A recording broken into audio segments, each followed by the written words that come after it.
Hey guys, Mike with Gettin Greasy Garage. So, we're sitting down making the first of, I'm sure, many lists for the 59 build.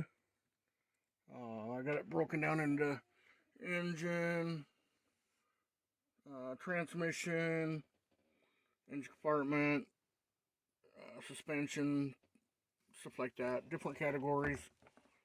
Um, as I get into each of these areas, I'll make individual lists. This is just kind of as I'm going through stuff in my head. But, when you look at a car build like this, it sure looks easy. I always use cardboard because it's just, I can hang it on the wall. Like I got body. I'm not doing body work and paint, but I'm going to clean and paint the inside the wheel wells. Uh, Install and adjust the hood, install a grill, put trim back on it. Um, there's some really ugly trim on the quarter panels that the owner and I have agreed that that's coming off. This list, the body list, I'm sure there'll be additions to that, and then other things as I come along.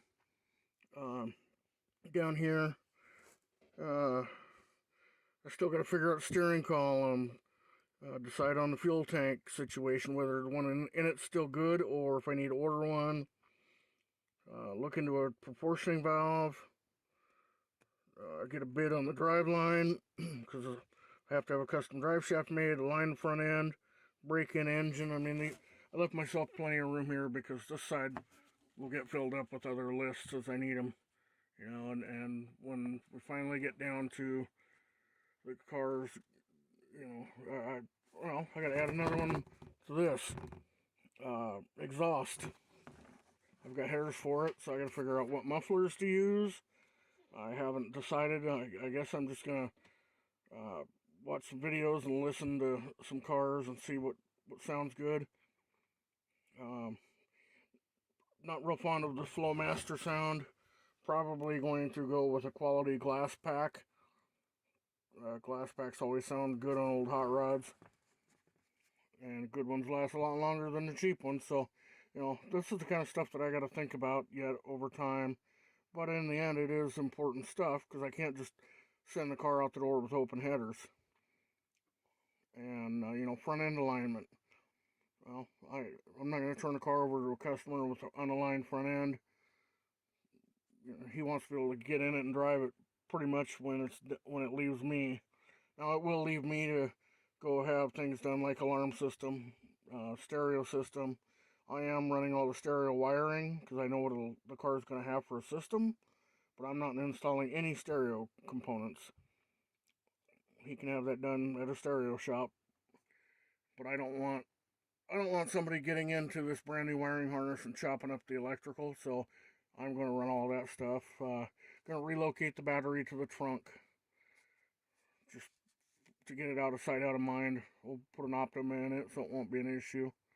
Gonna wire wheel and clean the floor pans and the trunk pan and both sides of the firewall, the inner fenders, and paint everything or coat it with undercoating or for the inside of the floor inside the car. And the trunk, I'm going to use spray-on pickup bed liner because it's a good sound deadener. It's easy to work with, and it's not retarded expensive. And then, of course, the final thing, do burnout. And that one will be a video in and of itself. But no, a lot of people don't make lists, and it's real easy to get overwhelmed when you're building a car kind of from the ground up like I'm doing, and all this stuff's floating around in your head and you forget things. You have to go back, take things apart so you can access what you should have done in the first place. With this I can add to this, but I can at the same time as I'm doing something, I can mark stuff off. I can pick easy things to do one day and hard things to do the next. I'm not a huge list guy. I don't use like shopping lists and stuff when I go to the grocery store. That's not my thing. But when it comes to car builds, I learned to do this a long time ago, because I think when you do this, you really put the amount of work you're going to have to do into perspective. It lets you see step by step what has to be done, and you know, do I know how long it's going to take to pull the fuel tank out? No. Do I know how long it's going to take to bend up all the new fuel lines? No idea. But by having this list, I can make notes uh, as I'm doing each of these items, how long it took.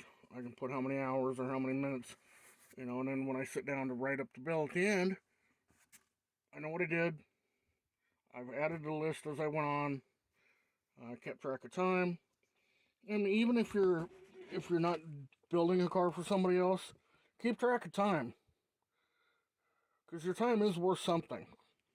And if you build a car and a couple years later you go to sell it, knowing how many hours it took you to build it, you should think about that into your price. Labor is labor, and it's worth something.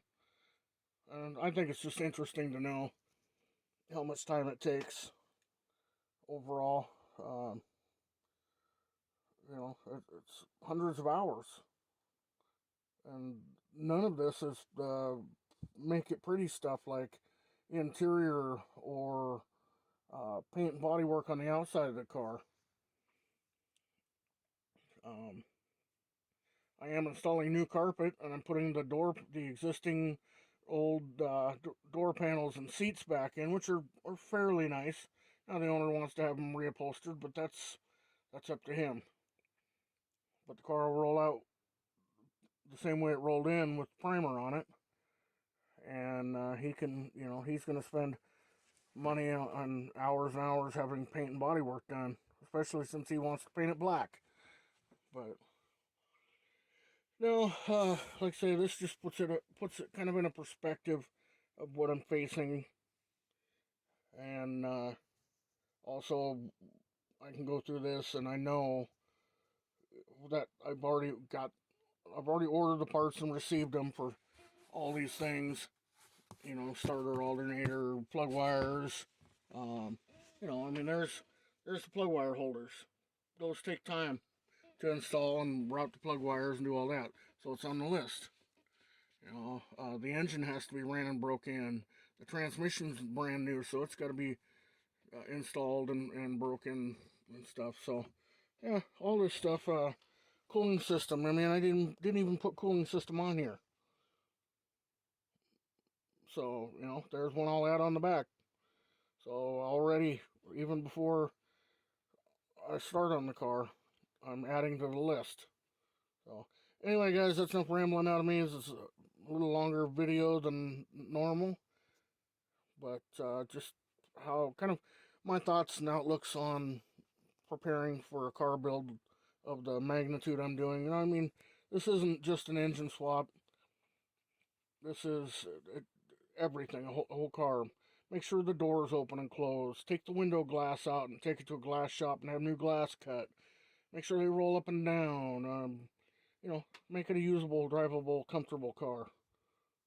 So, alright guys, that's enough out of me. Thank you for supporting the channel. Please do hit that like, share, and subscribe buttons. It's all free, and it really does help out the channel, helps the channel grow. Please leave questions and comments if you have them. And I am still looking for a 59 Ford Fairlane rear bumper. It's a 1 year only. I'm not looking for junk. I'm looking for something that, even if it needs re-chromed, isn't rusted, dented, bent, thrashed, beat to shit. I need something that's decent.